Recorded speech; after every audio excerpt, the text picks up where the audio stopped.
சிவாவும் சேர்ந்து கோர்ட்டுக்கு வர்றாங்க. வந்ததும் ஜட்ஜ் இருந்துகிட்டு, "சிவா, நீங்க என்ன முடிவு எடுத்திருக்கீங்க?" அப்படின்னு சொல்லி கேட்குறாங்க. உடனேவும், "நீங்க என்ன தண்டனை குடுத்தாலும் எனக்கு ஓகே தான் மேடம்" அப்படின்னு சொல்லிட்டு சிவா சொல்றாங்க. "அப்பன்னா நீங்க சினேகாவோட சேர்ந்து வாழ்றதுக்கு எந்த முடிவும் எடுக்கலையா?" அப்படின்னு கேட்குறாங்க. "எனக்கு சினேகாவோட சேர்ந்து வாழ்றதுக்கு விருப்பம் இல்ல மேடம்" அப்படின்னு சொல்லிட்டு சிவா பதில் சொன்னதும், "அப்பன்னா நீங்க சினேகாவ காதலிச்சு ஏமாத்துன குற்றத்துக்காக உங்களுக்கு தண்டனை தான் கிடைக்கும்" அப்படின்னு ஜட்ஜ் சொல்றாங்க. "நீங்க என்ன தண்டனை குடுத்தாலும் எனக்கு ஓகே தான் மேடம். அத நான் ஏத்துக்கிறேன்" அப்படின்னு சொல்லி சிவா சொல்லிக்கிட்டு இருக்காங்க. உடனேவும் ஜட்ஜ் இருந்துட்டு, சிவாவுக்கு என்ன தண்டனை குடுக்கணும்னு சொல்லி எழுதிக்கிட்டு இருக்காங்க. இந்த நேரத்துல "நிறுத்துங்க மேடம்" அப்படின்னு சொல்லிட்டு ஒரு குரல் வருது. அது யாரும் இல்ல, ஆனந்தும், அவங்க ஃப்ரெண்டு ஷியாமும், சினேகாவோட முன்னாள் காதலன். அவங்க எப்படியோ சினேகாவோட அப்பா ஆட்கள்ட்ட இருந்து தப்பிச்சு ஓடி வந்துடுறாங்க. ஓடி வந்துட்டு இங்க வந்துட்டு பேசுறாங்க. "இந்த சினேகா அவ்வளவு நல்லவ கிடையாது மேடம். இந்த டாக்டர் ரொம்ப நல்லவர் மேடம். அவர பாவம் நீங்க தண்டிச்சிராதீங்க" அப்படின்னு சொல்லிட்டு சொல்றாங்க. உடனேவும் "என்ன சொல்றீங்க? நீங்க யாரு?" அப்படின்னு சொல்லிட்டு ஜட்ஜ் கேட்குறாங்க. உடனேவும் ஷியாம் இருந்துகிட்டு, "நான் தான் சினேகாவோட லவ்வர்" அப்படின்னு சொல்லிட்டு சொன்னதும், அங்கே சிவாவுக்கும் ஷாக் ஆகுது. ஜட்ஜும் ஷாக் ஆகி, "என்ன சொல்றீங்க? அவங்க சிவாவ தான் காதலிச்சிருக்காங்கன்னு இப்ப தான் கோர்ட்ல சொல்லியிருக்காங்க. 2 பேரும் ஒருத்தருக்கு ஒருத்தர் 3 வருஷம் காதலிச்சதா சொல்றாங்க. அப்படி இருக்கும்போது நீங்க திடீர்னு வந்து காதலிச்சேன்னு சொல்லிக்கிட்டு இருக்கீங்களே, நீங்க யாரு?" அப்படின்னு கேட்குறாங்க.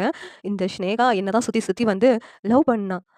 லவ் பண்ணி திடீர்னு என்ன கல்யாணம் பண்ண முடியாதுன்னு சொல்லி அவங்க அப்பா ஆட்கள வச்சு அடிக்க வச்சுட்டா. அடிக்க வச்சதும் நான் இத்தன நாளா ஹோமால இருந்தேன். என் ஃப்ரெண்டு தான் என்ன பார்த்துக்கிட்டு இருந்தான். இப்ப எனக்கு நினைவு தெரிஞ்சதுனால, இவங்க அப்பா ஆட்கள வச்சு என்ன தீர்த்து கட்டுறதுக்கு முடிவு பண்ணா.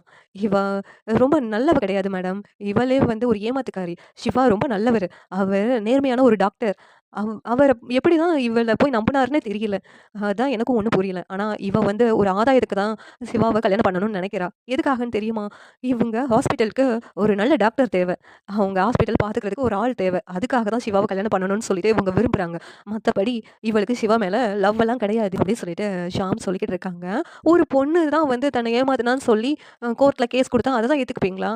நானும் சொல்றேன் மேடம். இந்த சினேகா என்ன லவ் பண்ணி ஏமாத்திட்டா மேடம். இவள எனக்கு தண்டனை குடுக்கணும்னு ஆசை கிடையாது. ஆனா இவள என்ன என் கூட எப்படியாவது சேர்த்து வச்சுடுங்க மேடம் அப்படின்னு சொல்லிட்டு ஷியாம் அழுதுகிட்டு இருக்காங்க.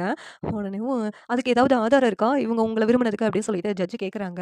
உடனேவும் அதுக்கான ஆதாரத்தை எல்லாம் வந்து ஷியாமும், ஆனந்தும் எடுத்து காமிக்கிறாங்க. உடனேவும் ஜட்ஜ் இருந்துகிட்டு சினேகா மேல தான் தப்பு. நீங்க ஷியாமோட சேர்ந்து வாழணும் அப்படின்னு சொல்லிட்டு ஜட்ஜ் வந்து தீர்ப்பு சொல்றாங்க. இங்க சிந்தும், சிவாவும் ரொம்ப சந்தோஷப்படுறாங்க. இந்த சீரியல் எப்படி நல்லா இருக்கும் நீங்க நினைக்கிறீங்கன்னு கமெண்ட் பண்ணுங்க. இந்த வீடியோ பிடிச்சிருந்தா லைக் பண்ணுங்க, ஷேர் பண்ணுங்க, சப்ஸ்கிரைப் பண்ணுங்க. Thank you.